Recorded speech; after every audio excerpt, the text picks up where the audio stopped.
অনেক দিন ধরে ঘরে থেকে শিম নষ্ট হয়ে যাচ্ছে, তাহলে কিন্তু তোমরা ওই শিমগুলোকে ফেলে না দিয়ে অনায়াসেই এই রেসিপিটা বানিয়ে ফেলতে পারো। হ্যাঁ হ্যাঁ, জানি জানি তোমরা অনেকেই শিম বাটা রেসিপিটা খেয়েছো, কিন্তু যারা খাওনি তারা কিন্তু অবশ্যই আমার এই ভিডিওটা দেখবে। আর যদি দেখে ভালো লাগে তাহলে কিন্তু অবশ্যই বাড়িতে একবার ট্রাই করবে। এই দেখো, শিমগুলোকে কিন্তু আমি ভালো করে ছোট ছোট করে কেটে নিয়েছি, আর এদিকে জল পাল্টে পাল্টে কিন্তু ভালোভাবে ধুয়ে নিলাম। এখন আমি কড়াই গরম করে বেশ কিছুটা জল সমেত কিন্তু শিমগুলোকে দিয়ে দিলাম। আর হ্যাঁ, অল্প পরিমাণে কিন্তু লবণও দিয়েছিলাম সেদ্ধ হওয়ার জন্য। শিমগুলো এদিকে সেদ্ধ হতে থাক, আর এদিকে আমি চলে আসলাম পেঁয়াজ আর রসুন কেটে নেওয়ার জন্য। পেঁয়াজ রসুন দিয়েই কিন্তু আজকে শিম বাটা রেসিপিটা আমি বানাবো। আর জানো তো, যারা এই শিম বাটা খেয়েছে আগে তারাই জানে যে এই শিম বাটা দিয়ে কিন্তু গরম গরম এক থালা ভাত নিমিষেই শেষ হয়ে যায়। এটা কিন্তু আমার বরমশাইয়ের অনেক পছন্দের একটা রেসিপি। এই দেখো, শিমগুলো কিন্তু ভালোভাবে সেদ্ধ হয়ে গেছে। বেশ কিছুক্ষণ ঠান্ডা করে নিয়ে এবার আমি মিক্সি করে নেব। তোমরা চাইলে কিন্তু এটা শিলনোড়াতেও বেটে নিতে পারো। আর হ্যাঁ, আমি কিন্তু 3টে কাঁচা লঙ্কা অ্যাড করেছিলাম। দেখো কত সুন্দর একটা পেস্ট রেডি হয়ে গেছে। এবার আমি কড়াই গরম করে বেশ কিছুটা পরিমাণে তেল দিয়ে দিয়েছি।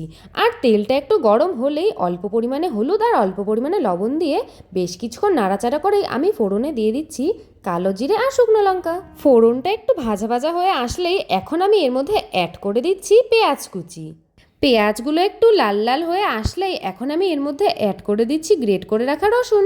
রসুনটা পরে দেওয়ার একটাই কারণ, যাতে রসুনের ফ্লেভারটা খুব ভালো আসে। পেঁয়াজ রসুন একটু ভাজা ভাজা হয়ে আসলেই কিন্তু আমি এর মধ্যে দিয়ে দেবো আগে থেকেই করে রাখা শিমের পেস্ট। এখন কিন্তু আমি এই সমস্ত কিছু ভালো করে লো ফ্লেমে নেড়েচেড়ে শুকিয়ে নেব। চলো, শিম বাটা আমার এদিকে রেডি হতে থাকুক, আর আমি আমার প্রিয় কিছু দিদিভাইদের নাম তোমাদের সাথে শেয়ার করি। নাফিসা বানু দিদিভাই আগের ভিডিওতে আমাকে বলেছে যে আমি কালিয়াচক থেকে বলছি, তোমার ভিডিও দেখি খুব ভালো লাগে।